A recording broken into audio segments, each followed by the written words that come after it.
करीब $16 बिलियन का लॉस एक ही दिन में। HDFC is too big to fail. अब सोचो, जहां लोगों ने FD समझकर पैसा डाला वो पूरी तरह डूब गया। HDFC के साथ पहले भी इश्यूज आए हैं। ये कोई FD नहीं थी, ये थे 81 बॉन्ड्स, एक हाई रिस्क इन्वेस्टमेंट इंस्ट्रूमेंट। जब लोग बिना सोचे समझे पैसा निकालना शुरू करते हैं तो वो खुद ही एक क्राइसिस क्रिएट कर देते हैं। क्या सच में कोई बड़ा खतरा आने वाला है? भारत के सबसे बड़े प्राइवेट बैंक HDFC के साथ कुछ ऐसा हो गया जिसके कारण सिर्फ एक दिन के अंदर उनका 1 लाख करोड़ का मार्केट कैप गायब हो गया और उनका शेयर प्राइस 8% तक गिर गया। HDFC बैंक के शेयरों में 8% तक की गिरावट देखी गई। मामला इतना बड़ा बन गया कि भारत की सबसे बड़ी फाइनेंशियल बॉडी RBI को खुद सामने आना पड़ा, क्योंकि एक लाइन बार बार बोली जा रही थी, HDFC is too big to fail. अब यहाँ सबसे बड़ा सवाल ये है कि आखिर ऐसा क्या हुआ जिससे इतना बड़ा बैंक हिल गया। पहले समझो इसका साइज। HDFC सिर्फ एक बैंक नहीं है, ये इंडिया का सबसे बड़ा प्राइवेट सेक्टर बैंक है। 12 करोड़ से ज्यादा कस्टमर्स, 9,600 ब्रांचेस, 4,100 सिटीज में प्रेजेंस और इसके शेयर होल्डर्स दुनिया के सबसे बड़े इन्वेस्टर्स, ब्लैक रॉक, नॉर्वे का government pension fund, Singapore government, करीब 47% स्टॉक फॉरेन इंस्टीट्यूशन के पास है। यानी ये सिर्फ एक बैंक नहीं, इंडियन इकोनॉमी का एक बड़ा पिलर है। अब आते हैं असली कहानी पर, जहां से ये पूरा मामला शुरू हुआ।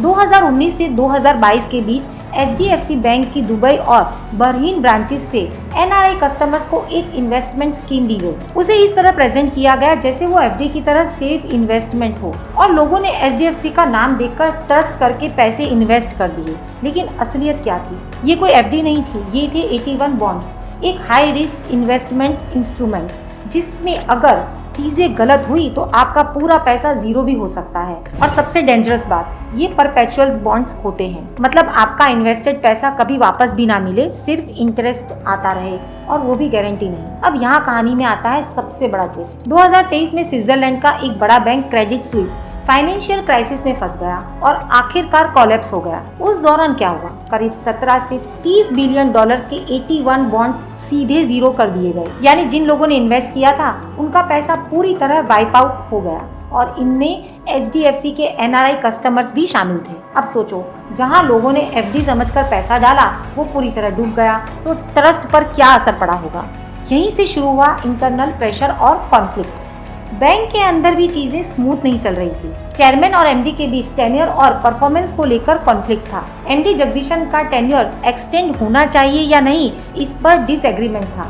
और दूसरी तरफ कुछ कंट्रोवर्सीज भी सामने आ रही थी, जैसे लीलावती हॉस्पिटल केस, जिसमें नाम जोड़ने की बातें भी हो रही थी। भले ही कुछ प्रूव नहीं हुआ था, लेकिन बैंकिंग में ट्रस्ट और इमेज सबसे बड़ी चीज होती है और यही वो डगमगा रही थी। अब आता है वो मोमेंट जिसने पूरा मार्केट हिला दिया।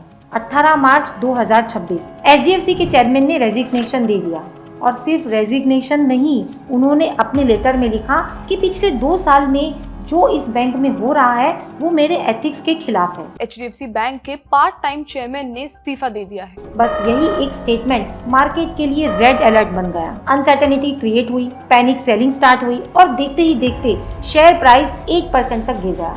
करीब $16 बिलियन का लॉस एक ही दिन में। और ये यही नहीं रुका। रेजिग्नेशन के बाद सिर्फ 72 घंटे के अंदर 3 सीनियर एग्जीक्यूटिव को फायर कर दिया गया। दुबई ब्रांच पर रेगुलेटरी एक्शन भी सामने आया। अब सिचुएशन ये बन चुकी थी कि एक तरफ ट्रस्ट का क्राइसिस, दूसरी तरफ मैनेजमेंट इंस्टेबिलिटी और तीसरी तरफ मार्केट पैनिक। क्या सच में कोई बड़ा खतरा आने वाला है?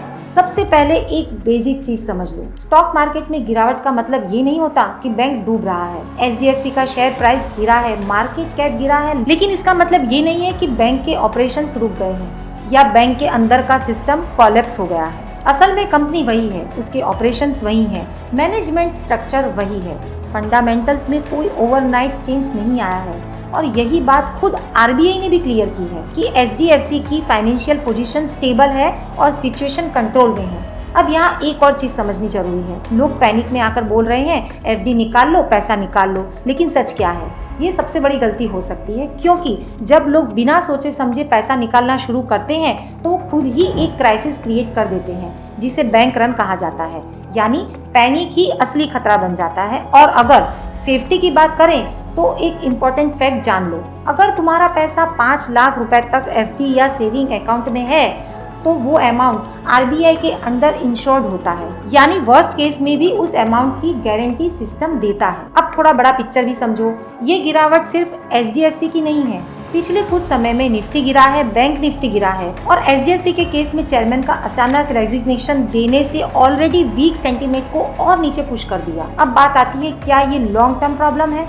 तो देखो, एचडीएफसी के साथ पहले भी इश्यूज आए हैं, जैसे आईटी सिस्टम फेलियर की वजह से क्रेडिट कार्ड बैन लगा था, कुछ कंट्रोवर्सीज भी सामने आई, लेकिन उसके बावजूद बैंक हर बार बाउंस बैक करता आया है। और आज भी काफी सारे एनालिस्ट यही कह रहे हैं कि ये गिरावट पैनिक की वजह से है, यानी लॉन्ग टर्म इन्वेस्टर्स के लिए ये एक अपॉर्चुनिटी भी हो सकती है। तो फाइनल बात क्या है? फियर और फैक्ट्स में फर्क समझना जरूरी है।